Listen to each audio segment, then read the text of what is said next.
जय सिया राम। मैं आचार्य राजेश श्री राम जन्मभूमि अयोध्या से प्रिय दर्शकों प्रस्तुत हुआ आप सबके समक्ष फरवरी महीने का राशिफल लेकर के। आज नंबर है मीन राशि का।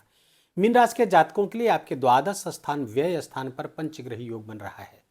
5 ग्रहों का जमावड़ा वहां पर होगा। क्या परिणाम प्राप्त होगा फरवरी में? फरवरी महीने इसी कारण से बहुत महत्वपूर्ण हो रहा है मीन राशि के जातकों के लिए, क्योंकि आपके एक भाव पर ही 5 ग्रह विराजमान होने वाले हैं। सबसे पहले उसमें प्रवेश करेंगे बुध देव, जो आपके राशि से सप्तम स्थान के स्वामी हैं और आपके सुख स्थान के स्वामी हैं। सुख और सप्तम के स्वामी द्वादश भाव पर गोचर करेंगे।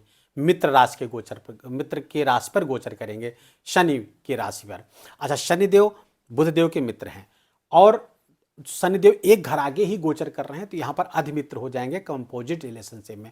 तो अधिमित्र के राशि पे गोचर करेंगे द्वादश स्थान पर, तो यहां पर बुरे परिणाम नहीं देंगे। अगर कोई और शत्रु आदि राशि पे यहां पर गोचर कर रहे होते तो अच्छे परिणाम बिल्कुल ना दे पाते। अब चूंकि दो शुभ भावों के स्वामी हैं, केंद्र के स्वामी होकर द्वादश स्थान से संबंध बनाएंगे, तो फलतः फॉरेन का भाव विशेष एक्टिवेट हो रहा है। जो लोग विदेश से जुड़े हुए हैं उनके लिए बहुत अच्छे परिणाम प्राप्त होंगे। उनका सुख बढ़ेगा।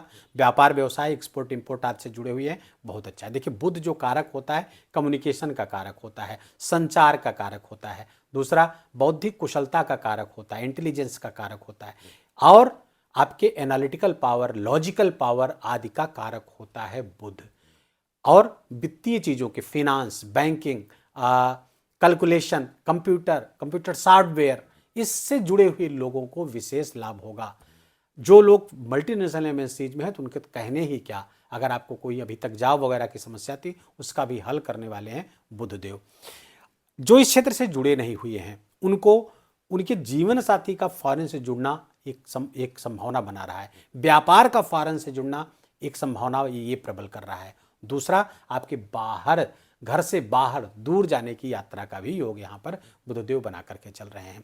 6 फरवरी को शुक्र, जो आपके पराक्रम स्थान के स्वामी, तृतीय स्थान के स्वामी है, अष्टम स्थान के स्वामी है, और गोचर कहां करेंगे? आपके द्वादश स्थान पर। शुक्र मित्रों, शुक्र ही एकमात्र ग्रह है जो द्वादश स्थान पर जाकर अच्छे परिणाम देता है। यहां पर शुक्र के द्वादश स्थान पर जाने को द्वादश राजयोग भी कहा गया है। तो द्वादश योग यहां पर क्रिएट कर देंगे तो अच्छे परिणाम शुक्र यहां पर देंगे। पराक्रम की बढ़ोतरी होगी, छोटे भाई बहनों का यहां पर साथ सहयोग प्राप्त होता हुआ दिख रहा है। अचानक से कुछ अपॉर्चुनिटी आपको और आपके संतान दोनों को भी प्राप्त हो सकती है। फॉरेन से रिलेटेड खासकर, या फिर अपने जन्म स्थान से दूर के स्थानों से एक बड़ी अपॉर्चुनिटी आपको प्राप्त हो सकती है। बेड प्लेजर यहाँ पर बढ़ता हुआ दिख रहा है। कुछ अनैतिकता का भी समावेश हो सकता है, उस पर उसके प्रति सावधान रहना आवश्यक होगा। 13 फरवरी को सूर्यदेव, जो आपके छठे स्थान के स्वामी हैं, द्वादश स्थान पर गोचर करेंगे। छठा स्थान मुश्किलों का है, परेशानियों का है, रोग ऋण शत्रु का है, कंपटीशन का है। वो द्वादश स्थान पर गोचर करेंगे तो यहां पर विपरीत राजयोग क्रिएट हो जाएगा। शुरुआत में प्रॉब्लम आएगी। 13 फरवरी के बाद कुछ समस्याएं पैदा हो सकती है। खासकर खर्चे बहुत बढ़ रहे हैं। आप इस महीने बहुत ज़्यादा खर्च कर सकते हैं, लग्जरीज पे खर्च कर सकते हैं। जो अनावश्यक है उस पर खर्च कर सकते हैं, जो आवश्यक नहीं है आपके लिए उस पर भी खर्च करने की प्रवृत्ति बढ़ेगी, जिससे आय व्यय का संतुलन आपका गड़बड़ हो सकता है। इसलिए पहले से ही आप इसके प्रति अलर्ट हो जाए कि जहां आवश्यकता है वहीं पर खर्च करेंगे, अनावश्यक व्यय नहीं करेंगे। खासकर लग्जरी आइटम्स पे व्यय तो कतई नहीं करेंगे। परेशानियां कुछ 13 फरवरी के बाद कुछ समस्याएं पैदा हो सकती हैं, लेकिन कुछ ही समय बाद उन समस्याओं का समाधान भी सूर्यदेव करेंगे, क्योंकि विपरीत राजयोग में भी रहेंगे वो। कुछ रोग बढ़ सकते हैं, आंख और दांत के रोग आपको थोड़ा परेशान कर सकते हैं। उसका थोड़ा सा आपको, स्किन भी उसमें रिलेटेड है, इससे रिलेटेड रोग आपको थोड़ा सा परेशान हो सकते हैं। आपको स्किन स्पेशलिस्ट के पास जाना पड़ सकता है, डेंटिस्ट के पास जाना पड़ सकता है। पैर और घुटनों के नीचे पैर में भी कुछ प्रॉब्लम आने की संभावना रहेगी।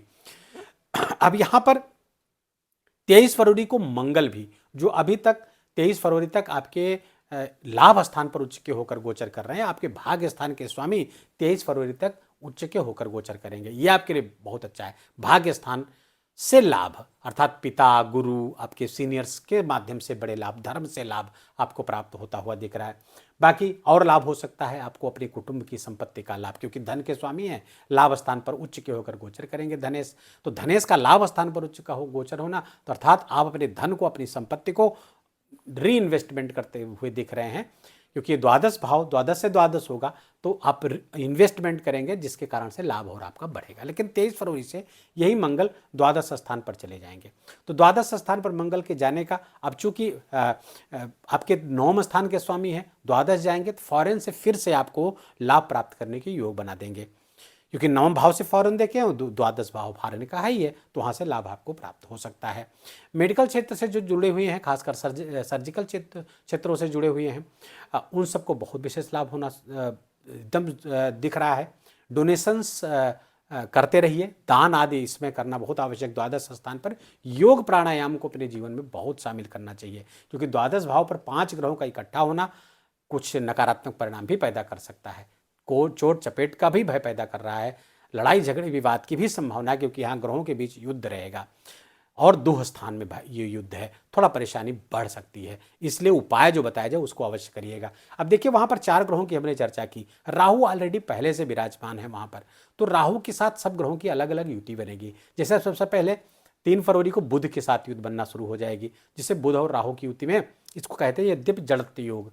तो यहाँ पर द्वादश स्थान पर बुध और राहु की युति अच्छी नहीं मानी जाती है, परेशानियां पैदा करने वाली होती है। बुद्धि में एक तरह की जड़ता, एक स्टैग्नेंट सा महसूस कर सकते हैं, प्रयासों में असफलता, बौद्धिक कार्यों में असफलता लेकर के आते हैं, और जब आप लीक से हट कर काम करते हैं तो असफलता पर मुहर लग जाएगी। थोड़ा इस बात का आप ध्यान रखिएगा। शुक्र के साथ राहु की युति बन जाएगी 6 फरवरी के बाद। शुक्र और राहु युति द्वादश स्थान पर चारित्रिक पतन का कारक होती है, उसका ध्यान रखिएगा, उसमें कोई विचलन न होने पाए। तो शुक्र यहाँ पर अच्छे परिणाम चूंकि देंगे, और अगर मीडिया फील्ड से जुड़े हुए हैं, खासकर फिल्म इंडस्ट्री अगर से आप जुड़े हुए हैं, किसी आर्टिस्टिक अप्रोच से जुड़े हुए, वहाँ से आपको विशेष लाभ दिलाएंगे। राहु के साथ यहाँ पर राहु की सूर्य के साथ जब राहु की युति बनेगी तो राहु आप जानते हैं सूर्य को ग्रहण लगाता है, तो सूर्य की क्वालिटीज को ये एक्लिप्स करता है। बाकी अन्य ग्रहों के, सूर्य और चंद्रमा को छोड़ करके अन्य ग्रहों के साथ युति बनाता है तो उनकी क्वालिटीज को मैग्नीफाई करता है, बहुत बढ़ाता है, लेकिन सूर्य की क्वालिटीज को दबा देता है।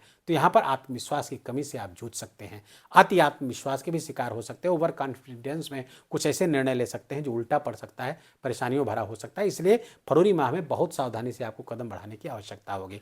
दूसरा, यहाँ पर सूर्यदेव को जब राहु एक्लिप्स करता है तो फाल्स ईगो भी जनरेट होता है। अहंकार के कारण लगता है हर जगह मेरा अपमान हो रहा है, अपनों के द्वारा अपमान हो रहा है, दोस्तों के द्वारा अपमान हो रहा है, ऐसी प्रवृत्ति बन, ऐसा होता नहीं है, बस प्रवृत्ति बन जाती है, जिसके कारण से क्लेशेस पैदा होते हैं, कॉन्फ्लिक्ट्स पैदा होते हैं, लड़ाई झगड़े विवाद की संभावना पैदा होती है, कोर्ट कचहरी तक मामला खिसक सकता है। उस पर भी थोड़ा नियंत्रण रखने की आपको आवश्यकता होगी। मंगलदेव 23 फरवरी को जब यहाँ पर आएंगे तो मंगल राहु का अंगारक योग भी यहाँ द्वादश स्थान पे बनेगा। तो 23 फरवरी के बाद अगर अंतर्राष्ट्रीय स्थितियों को देखेंगे, थोड़ा सा कॉन्फ्लिक्ट राष्ट्रों के मध्य में बढ़ जाएगा। आपको भी बहुत सावधान रहने की आवश्यकता होगी यहाँ पर, खासकर लड़ाई झगड़े वाद विवाद से बिल्कुल दूर रहें। स्पोर्ट्स से जुड़े हुए हैं उसमें गतिविधियों में आपको लाभ मिलेगा, लेकिन लड़ाई झगड़ा वाद विवाद की संभावना वहाँ भी बनाकर चल रहे हैं, इसलिए बहुत सावधान रहने की आवश्यकता होगी। उपाय क्या करें?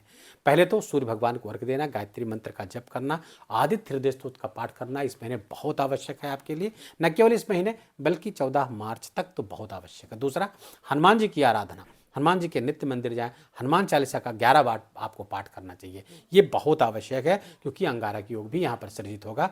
बुरे परिणाम ज़्यादा न प्राप्त हों, आप हर परेशानियों से बच जाएं, इसलिए इस उपाय को करना आवश्यक है। दूसरा, आपको भगवान शिव की उपासना भी बहुत करना चाहिए, क्योंकि यहाँ पर अब मीन राशि के जातकों के लिए यहाँ पर जो कर्क राशि आ रही है, तो माँ गौरी और भगवान शिव की उपासना के लिए सोमवार को, कम से कम सोमवार को तो ये अवश्य करना चाहिए, कच्चा दूध और उसमें बतासा डाल करके चढ़ाइए। ओम नमः शिवाय का जप जरूर क्या करिए कुछ देर तक, इससे आपका पंचम भाव एक्टिवेट होगा, भक्ति भाव एक्टिवेट होगा, भक्ति से भक्ति मतलब पंचम से पंचम भी एक्टिवेट होगा हनुमान जी की आराधना से। तो बस दोनों भाव एक्टिवेट हो गए तो बस कोई परेशानियों से, हर परेशानी से आप मुक्ति पा लेंगे। वीडियो को यहीं विराम देंगे। वीडियो अच्छा लगा हो, आपके काम का लगा हो, मेरा बोलना आपका सुनना दोनों सार्थक हो, कृपा करके इस वीडियो को लाइक करिएगा, अपनों के साथ शेयर करके उनको भी इसका लाभ दीजिए। कमेंट में जा करके जय सिया राम लिखना बिल्कुल भी मत भूलिएगा। मेरा विशेष निवेदन, विशेष आग्रह आपसे, चैनल पर नए हैं तो इसको सब्सक्राइब कर लीजिए, बेल आइकन की घंटी दबा लीजिए। प्लीज़ अपना बहुत बहुत ख्याल रखिए। जय जय सिया राम।